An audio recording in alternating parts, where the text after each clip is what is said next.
प्यारे brother and sister, आज की इस वीडियो के माध्यम से मैं हूं आपका भाई चंदन एक बार फिर से आ चुका हूं। मेरे प्यारे ब्रदर, आपको इस वीडियो में हम आपको यहां पर चौथा क्लास लेकर के आ चुका हूं। तो जो कैंडिडेट अभी तक मेरा 3 क्लास मिस कर चुके हो, प्ले लिस्ट में पड़ा हुआ है बिहार पैरामेडिकल की क्लास, जीके की क्लास अभी चल रही है, तो आप लोग 3 क्लास जरूर से जरूर करिए। लिंक मैं डिस्क्रिप्शन में डाल देता हूँ, वहाँ से भी आप लोग क्लिक करके ये सारा 3 क्लास देख लीजिएगा।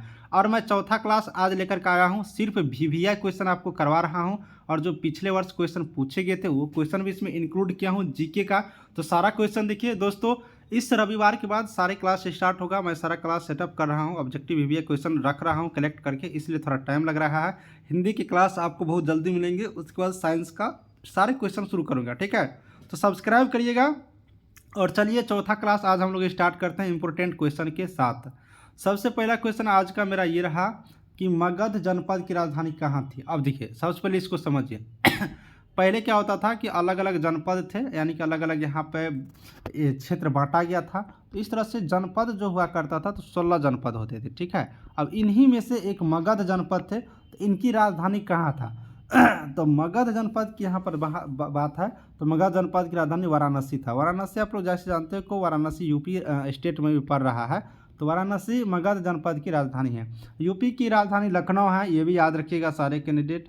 और यूपी का मुख्यमंत्री तो सबको याद ही होगा, ठीक है। नेक्स्ट क्वेश्चन हम लोग देख लेते हैं, जैन धर्म के संस्थापक कौन थे। एक संस्थापक वाला क्वेश्चन जरूर आपसे पूछा जाएगा, ये बात आप लोग समझ लीजिए। तो यहाँ पर पूछे जा रहे हैं कि जैन धर्म के संस्थापक कौन थे। तो ऑप्शन है महादेव, पार्श्वनाथ, ऋषभदेव, उसके बाद महावीर स्वामी। तो बताइए जैन धर्म के संस्थापक कौन थे। तो जैन धर्म के संस्थापक ऋषभदेव थे, ठीक है, याद रखेंगे। यहाँ से जैन धर्म के जो संस्थापक थे वो ऋषभदेव थे, ठीक है। नेक्स्ट क्वेश्चन हम लोग कर लेते हैं, जैन धर्म के 23वें तीर्थकार कौन थे।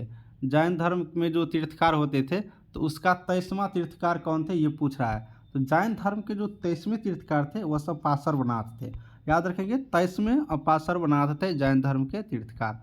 अगला क्वेश्चन है, जैन धर्म के अंतिम तीर्थकार कौन थे। जैन धर्म का जब यहाँ पर हुआ तो उसका अंतिम तीर्थकार कौन थे। देखिए जैन धर्म का 4-5 क्वेश्चन मैं करवा रहा हूँ, आप लोग पूरा कर लीजिए, एक क्वेश्चन इसमें से आते हैं, ठीक है ना। तो जैन धर्म के अगर अंतिम तीर्थकार की बात करिएगा तो जैन धर्म के अंतिम तीर्थकार महादेव थे, ठीक है। ऑप्शन ए यहाँ से याद रखेंगे, सॉरी महावीर थे, महावीर स्वामी थे, यहाँ पर याद रखेंगे महावीर स्वामी। ऑप्शन डी, जैन धर्म का अंतिम तीर्थकार जो थे महावीर स्वामी थे, ऑप्शन डी यहाँ से याद रखेंगे। चौथा 64 नंबर का क्वेश्चन है कि महावीर का बचपन का नाम क्या था। महावीर का जो बचपन का नाम था वो कौन थे, क्या नाम था महावीर के बचपन का नाम।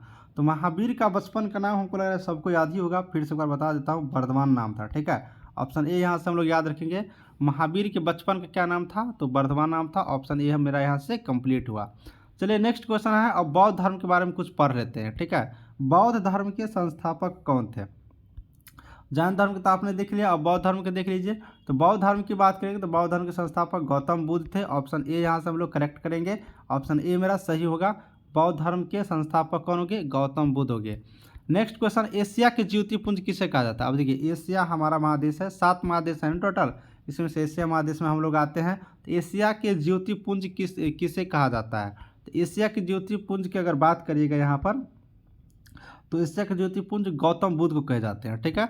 गौतम बुद्ध को एशिया का यहाँ पर ज्योतिपुंज कहे जाते हैं। ऑप्शन ए यहाँ से याद रखेंगे। नेक्स्ट क्वेश्चन कर लेते हैं, गौतम बुद्ध का जन्म कहाँ हुआ था। अब देखिए एशिया का पुंज कहे जाते हैं, अब इनका जन्म पूछ रहा है। तो जन्म तो सबको याद होगा, हमको लग रहा है लुम्बिनी में इसका जन्म हुआ था। 67 का ए याद रखेंगे, लुम्बिनी में गौतम बुद्ध का जन्म कहाँ हुआ था, तो लुम्बिनी में। नेक्स्ट क्वेश्चन है, गौतम बुद्ध का बचपन का क्या नाम था। गौतम बुद्ध का देखिए बचपन का नाम पूछ रहा है। तो गौतम बुद्ध के अगर बचपन के नाम याद करिएगा तो सबको याद होगा, लगभग सिद्धार्थ नाम था, ठीक है। ऑप्शन डी यहाँ से याद रखेंगे, सिद्धार्थ। गौतम बुद्ध के बचपन का क्या नाम था, सिद्धार्थ नाम था। ऑप्शन डी यहाँ से याद रखेंगे।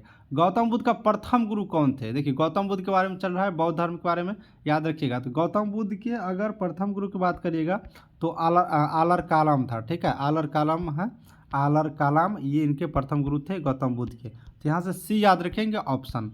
नेक्स्ट क्वेश्चन है, आकार में दूसरा सबसे बड़ा ग्रह कौन सा है। यहाँ देखिए गिरी लिखा गया है, आप लोग इसको ग्रह पढ़ेंगे, ठीक है, गिरी लिखा गया है। अब देखिए टोटल यहाँ पर अगर बात करिएगा तो 8 अभी ग्रह की संख्या है, 8 ग्रह की संख्या है। तो दूसरा सबसे बड़ा ग्रह कौन है। सबसे बड़ा ग्रह बृहस्पति है, सबको ये याद रखना है। और दूसरा ग्रह की बात करिएगा तो दूसरा ग्रह यहाँ पर हो जाएंगे ऑप्शन बी शनि, ठीक है, दूसरा ग्रह शनि हो जाएगा। और पाँचवा ग्रह बात करिएगा, पाँचवा, तो पाँचवा नंबर का जो ग्रह है वो मेरा पृथ्वी हो गया, ठीक है, वो पृथ्वी है, इसको याद रखिएगा, वो पृथ्वी है पाँचवा नंबर का।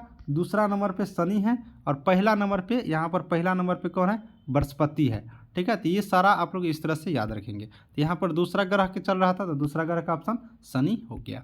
ग्रह वाला क्वेश्चन करा देते हैं, टाइटन किस ग्रह का उपग्रह है। देखिए ग्रह बार बार पढ़िएगा, ग्रह है, टाइटन किस ग्रह का उपग्रह है। अब देखिए उपग्रह, यहाँ पर मैं पहले ये क्वेश्चन करा देता हूँ, पृथ्वी का ग्रह, सॉरी पृथ्वी एक ग्रह है जो कि आकार में पाँचवा नंबर पे आता है यहाँ पर। और इसका उपग्रह की अगर बात करेगा, उपग्रह का, तो एक ही उपग्रह है चंद्रमा, ठीक है, चंद्रमा इसका याद रखिएगा एक उपग्रह है। उसी तरह से टाइटन क्या है, एक उपग्रह है। ये किसका उपग्रह है, टाइटन। तो टाइटन उपग्रह की बात करिएगा तो ये आपको शनि का है, शनि का। अब मैं कुछ करवा देता हूँ, मंगल का भी उपग्रह है जिसका नाम है डिमोस और फोबोस, दो उपग्रह है डिमोस और फोबोस, इसको याद रखिएगा, मंगल का। और शनि का टाइटन हो गया, पृथ्वी का चंद्रमा हो गया, ठीक है, ये सारा याद रखेंगे। और यहाँ पर क्वेश्चन है, अरुण ग्रह की खोज किसने किया था। अब अरुण ग्रह की खोज किसने किया था, ये यहाँ से पूछ रहा है। तो अरुण ग्रह का जो अगर खोज की बात करिएगा तो विलियम हर्शेल किए थे, यहाँ से ऑप्शन याद रखेंगे, विलियम हर्शेल अरुण ग्रह का खोज किए थे, ठीक है। चलिए नेक्स्ट क्वेश्चन है, हरे रंग का ग्रह किससे कहते हैं। गृह लिखा गया है, बार बार मैं बता रहा हूँ, ग्रह पढ़िएगा। तो हरे रंग का ग्रह किससे कहा जाता है, इसका राइट आंसर क्या हो जाएगा, ऑप्शन नंबर यहाँ पर सी, वरुण को हरे रंग का ग्रह कहे जाते हैं। नेक्स्ट क्वेश्चन है, लेटा हुआ ग्रह किसे कहा जाता है, लेटा हुआ। अब देखिए लेटा हुआ ग्रह की बात करेंगे यहाँ पर तो लेटा हुआ ग्रह शनि को बोला जाता है, ठीक है। यहाँ पर लेटा हुआ ग्रह की बात करिएगा तो शनि को लेटा हुआ ग्रह कहा जाता है। भोर की तरह किसे कहा जाता है, शुक्र को कहा जाता है ना, उसी तरह से लेटा हुआ ग्रह यहाँ पर शनि को कहा जाता है। अब देखिए यहाँ पर आकार एवं बनावट के अनुसार पृथ्वी किस ग्रह के समान है। अब देखिए आकार एवं बनावट के अनुसार पृथ्वी किस ग्रह के समान है, तो इसका आंसर हमको लग रहा है सबको याद होगा, शुक्र ग्रह के समान है। आकार और बनावट के अनुसार अगर बात करिएगा पृथ्वी का, तो ये शुक्र ग्रह के आकार है। चलिए और 4-5 क्वेश्चन कर लेते हैं, नीला रंग का ग्रह किसे कहा जाता है। देखिए नीला रंग का ग्रह किसे कहा जाता है, तो पृथ्वी की कहा जाता है, याद रखिएगा। पृथ्वी आकार में 5वां नंबर है और इसका उपग्रह चंद्रमा है, इसको याद रखिएगा आप लोग, ठीक है। और नीले रंग का ग्रह है पृथ्वी, ऑप्शन ए यहाँ से याद रखेंगे।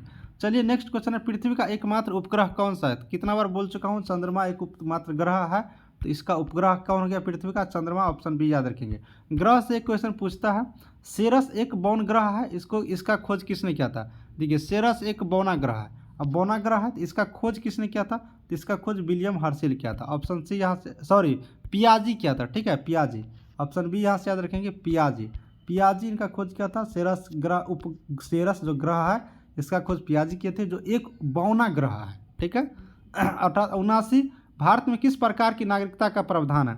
भारत में किस प्रकार की, तो भारत में एकल नागरिकता का प्रावधान है, भारत में एकल नागरिकता की प्रावधान है, ठीक है। सारे टाइप के क्वेश्चन मैं ले रहा हूँ, तो यहाँ से ऑप्शन नंबर सी याद रखेंगे। एक क्वेश्चन और कर लेते हैं, मौलिक अधिकार का वर्णन किस भाग में किया गया है। दोस्तों इस क्वेश्चन को रहने देते हैं, इतना ही होने देते हैं, क्योंकि लंबा क्लास हो जाएगा, फिर आप लोग बोर हो जाइएगा। और धीरे धीरे हम लोग पढ़ेंगे जी, और अच्छे क्वेश्चन पढ़ेंगे जिससे आप लोग को याद भी रहेगा।